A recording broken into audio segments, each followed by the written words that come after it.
Let us understand the solution for this question. The question says that derive an expression for the principle of conservation of momentum. From the same expression, reduce the formula to calculate reserve velocity of कण. तो मुझे बतानी है reserve velocity जो कण होगी हमारे पास वो क्या होगी. तो अब हम इसमें देख सकते हैं. सबसे पहले हम इसमें की कंसेप्ट की बात करते हैं. की कंसेप्ट में law of conservation of momentum. Law of conservation of momentum जो होगा law of conservation of momentum. Second concept हम इसमें जो यूज करेंगे वो हो जाएगा हमारे पास force. That is force is always directly proportional to rate of change of linear momentum. Rate of change of linear momentum. और फिर हमारे पास आएगा formula. So force directly proportional to rate of change of linear momentum हो जाएगा. And फिर हमारे पास जो लास्ट फॉर्मूला होगा हम उसमें यूज करेंगे Newton's third law. So last concept Newton's third law of motion. तो अब हम इस क्वेश्चन के सॉल्यूशन पर आते हैं. सो सपोज करता हूँ मेरे पास दो बॉडी है having mass m1 moving with velocity u1. Second body हमारे पास मास m2 है जिसकी वेलोसिटी u2 है. सो कोलिजन, ये कोलिजन है. जैसे ही कोलिजन होगा एक दूसरे पर फोर्स एक्सर्ट होगा. तो यहाँ पर फोर्स एक्सर्ट हम लिख सकते हैं force exerted by object A. तो ये हो जाएगा हमारे पास force exerted by body B. And यहाँ पर आएगा force exerted by body A. ये बॉडी ए है, ये बॉडी हमारे पास बी है. इसको हम सिंपली इस तरह लिख सकते हैं कि ए पर एक्सर्ट जो हुआ है बी की वजह से और बी पर एक्सर्ट हुआ है ए की वजह से. It means so this force exerted on A due to B. एक हो जाएगा हमारे पास force on B due to A.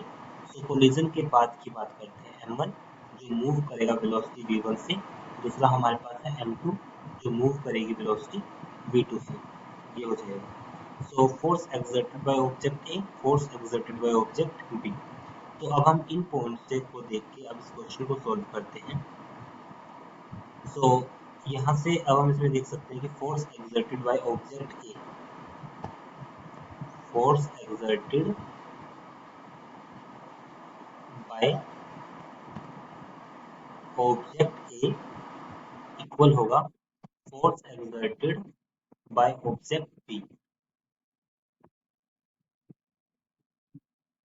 Force exerted by object B. तो यहाँ पर हमारे पास मास हो जाएगा m. स्टार्टिंग की तरह बात करूँ m1 force exerted by object A that is m1 और उसमें जो चेंज इन वेलोसिटी होगा v1 माइनस u1. स्टार्ट पहले हमारे पास क्या थी, पहले बाद में कितनी है v1 और बाद स्टार्टिंग में थी u1. तो change in velocity v1 minus u1 divide by t equal हो जाएगा force exerted by object B. Force exerted by object A, force exerted by object B that is m2 और यहाँ पर वेलोसिटी चेंज होगा v2 minus u2 divide by t. अब यहाँ पे t से t कैंसिल होगा तो यहाँ पे वैल्यू आएगी m1 v1 minus m1 v1 equal हो जाएगा m2 v2 minus m2 v2. तो फर्दर सॉल्व करते हैं. फर्दर सॉल्व करने के बाद हमारे पास फॉर्मूला बनेगा m1 v1 plus m2 v2 equal हो जाएगा m2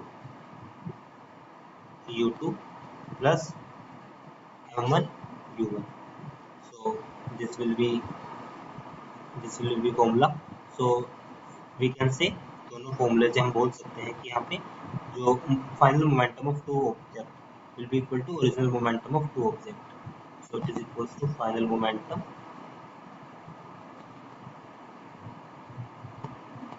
and this is our initial momentum. Final momentum और ये हो जाएगा हमारे पास इनिशियल मोमेंटम. अब हम बात करते हैं रिजॉल्व वेलोसिटी ऑफ गन के लिए.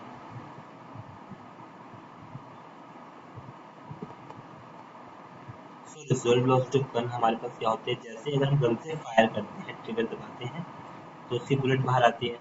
सो बुलेट का मास सपोज m है, कैपिटल मास हमारे पास m है. तो इससे जो गन होगी बैक जाएगी जिसे हम बोलेंगे रिजॉल्व वेलोसिटी. स्मॉल b हमारे पास गन की वेलोसिटी, बुलेट की वेलोसिटी है.